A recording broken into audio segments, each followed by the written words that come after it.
அனைவருக்கும் வணக்கம். நாளைக்கு தேர்தலுடைய ரிசல்ட் எல்லாருமே தமிழ்நாடே ரொம்ப உற்று கவனிக்கக்கூடிய நாளைக்கு இந்த தேர்தல் ரிசல்ட். இந்த தேர்தல் ரிசல்ட் நாளைக்கு வரப்போகுது, அது ஒரு பக்கம் இருக்கட்டும். ஆனா இந்த ரிசல்ட் வந்ததுக்கு அப்புறம் யாரும் தவறான முடிவை எடுத்துறாதீங்க.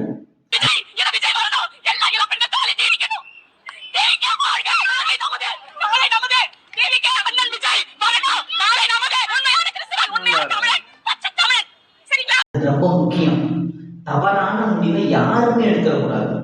ஏன்னா இது ஒரு அரசியல், அவ்வளவுதான். இந்த அரசியல்ல யாரு வேணாலும் தோக்கலாம், யாரு வேணாலும் ஜெயிக்கலாம். ஏன்னா மக்களுடைய ஆதரவு யாருக்கு இருக்கு, மக்களுடைய கொள்கை, எந்த அரசியல் தலைவர்களுடைய எந்த அரசியல் கட்சியினுடைய அந்த கொள்கை, அந்த கோட்பாடு, அந்த தத்துவம் மக்களுக்கு பிடிச்சிருக்கா அப்படின்னு பார்த்து தான் இங்கே ஓட்டு போட போறாங்க அப்படிங்கிறது ஒரு பக்கம் இருக்கு. ஆனா என்ன அப்படின்னா, இந்த ரிசல்ட் வந்ததுக்கு அப்புறம் தவறான முடிவுகளை எந்த நபர்களும் எந்த மக்களும் எடுத்துடக்கூடாது. ஏன்னா நிறைய இந்த சோசியல் மீடியாவை பார்க்கும்போது ஒரு தவறான செயல்களை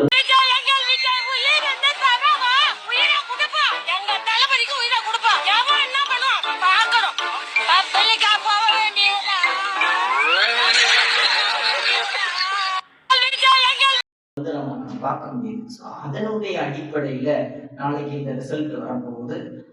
ஸோ யாரு வேணாலும் ஜெயிக்கலாம், தோக்கலாம்.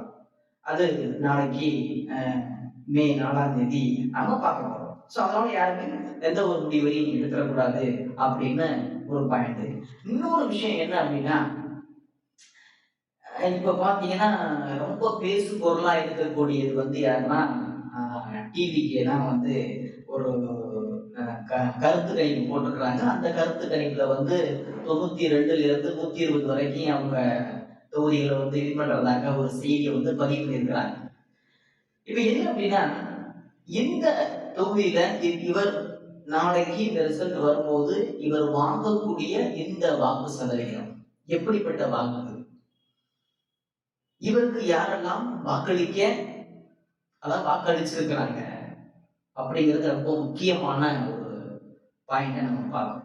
இப்ப யாரெல்லாம் வாக்களிச்சிருப்பா, எப்படிப்பட்ட மக்கள் வாக்களிச்சிருப்பாங்க அப்படின்னு நம்ம பார்த்தோம்னா, இவர் ஆரம்ப காலகட்டங்கள்ல இவர் ஒரு சினிமா நடிகர் அப்படிங்கிறத நம்ம பார்க்கணும். 61 படங்கள் நடிச்சிருக்கிறாரு. மிகப்பெரிய உச்சபட்சமான நடிகர் இவர் தான். ஏன்னா அவரே சொல்றாரு, நான் உச்சத்தை விட்டு வந்தேன்னு அவரே சொல்றாரு. அப்படிங்கிற பட்சத்துல பார்க்கும்போது அவர் மிகப்பெரிய ஒரு உச்சமான நடிகர். அரசியலுக்கு வரும்போது மக்களுடைய அந்த வேகம் அதிகமா இருக்கும், மக்களுடைய அந்த ஆர்ப்பரிப்பு அதிகமா இருக்கத்தான் செய்யும். அதுல எந்த மாற்றங்களும் கிடையாது. அப்ப அவர் திரையிலேயே பார்த்து பார்த்து வளர்ந்த இந்த மக்கள் அவர் தரையில அரசியலுக்கு வரும்போது அவருக்கு ஏன் நாம ஓட்டு போடக்கூடாது, இதுதானே, அவருக்கு ஏன் நம்ம ஓட்டு போடக்கூடாது அப்படின்னு ஒரு ரசிக மனப்பான்மையில அவருக்கு ஓட்டு போடக்கூடியவங்க ஒரு பாதி சதவீதம் பேர். இந்த பாதி பேர் எப்படி இருப்பாங்க அப்படின்னா, அவரை ரொம்ப தீவிரமாக ரசிக்கக்கூடியவர்கள். அவருடைய ஸ்டெப்பு, அந்த டான்ஸ் ஆடுற விதம்லாம், இந்த காலை ஆட்டி ஆட்டி இந்த கையை ஆட்டி ஆட்டி போற ஸ்டெப்புக்கு என்னமா ஆடுறான்ப்பா மனுஷன், என்னமா ஃபைட் பண்றான்ப்பா சினிமாவில், கண்டிப்பா நிஜத்திலையும் என் தலைவன் தரையிலே ஃபைட் பண்ணுவான், மக்கள் எதிரிகளை தாக்குவான் அப்படிங்கிற இந்த நம்பிக்கை இருக்குல்ல, இந்த நம்பிக்கையினுடைய அடிப்படையில ஓட்டு போடுறவங்களும் இருப்பாங்க அப்படிங்கிறத பார்க்க முடியுது. இன்னொன்று என்ன அப்படின்னா, மாற்றம் வேணும்பா, 2 கட்சி ஆண்டாச்சு, புதுசா ஒரு கட்சி வருது, மாற்றம் வேணும் அப்படின்னு நினைக்கிறவங்க என்ன பண்ணுவாங்க, இந்த இவருக்கு ஓட்டு போவாங்க. ஆக்சுவலா என்ன அப்படின்னா, மாற்றம் வேணும்னு சொல்றவங்க 15 வருஷமா களத்துல போராடிட்டு இருக்கிற, களத்துல இருக்கக்கூடிய என்டிகே நாம் தமிழர் கட்சிக்கு ஓட்டு போடணும். அதெல்லாம் மாற்றம்னு சொல்றது. இவர் புதுசா ஒரு மாற்றத்தை எதிர்பார்க்கிறாங்க அப்படின்னா, அடிப்படையான விஷயம் ஒரே விஷயம் தான், அவர் ஒரு சினிமா நடிகர், சினிமாவை நான் ஆதரிக்கிறேன், அவர் நடிக்கிறது எனக்கு பிடிக்கும் அப்படிங்கிறதுக்காக ஓட்டு போடுறவங்க தான் இங்க பாதிக்கு பாதி இருக்கிறாங்க. இப்ப வெளியில நீங்க கேளுங்களை யாருக்கு ஓட்டு போட்டீங்க அப்படின்னு, நான் டிவிகே அப்படின்னு சொல்றாங்க.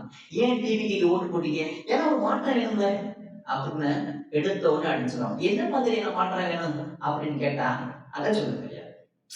புரியுதா? என்ன மாதிரியான மாற்றம் வேணும்? அத சொல்லுது. அப்ப என்னன்னா, அடிப்படையான ஒரு விஷயம். அவர் ஒரு சினிமா நடிகர். சினிமா எனக்கு பிடிக்கும். சினிமாவுடைய உச்சத்திலிருந்து வந்திருக்கிறாரு. அதனால நான் ஆதரிக்கிறேன். ஸோ இந்த கோட்பாடு தான் அவங்களுடைய இருக்குமே தவிர, இந்த பதில் தான் அவங்களுடைய இருக்குமே தவிர, வேற ஒரு பதிலையும் எதிர்பார்க்க முடியாது.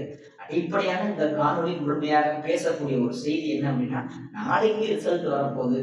ஸோ யார் வேணாலும் ஜெயிக்கலாம், தோக்கலாம் அப்படிங்கிற ஒரு பாயிண்ட்ல யாரும் எந்த விதமான முடிவையும் எடுத்துடக்கூடாது. எந்த விதமான தவறுதலாக ஒரு முடிவையும் யாரும் எடுத்து விடக்கூடாது. அது அரசியல், அரசியல், அரசியல். அரசியல் பார்வையாக தான் நம்ம பார்க்கணுமே தவிர, என் தலைவன் தோத்துட்டான், நான் நேசிக்கக்கூடிய தலைவன் ஜெயிச்சுட்டான், நான் நேசிக்கக்கூடியவரை எப்படி தோற்க முடியும்? அப்படி இப்படின்னு சில தவறான முடிவுகளை யாரும் எடுத்துடக்கூடாது அப்படிங்கிறதான் இந்த காணொலியின் மூலமாக ஒரு சாமானியனுடைய கோரிக்கையாக நான் வைக்கிறேன்.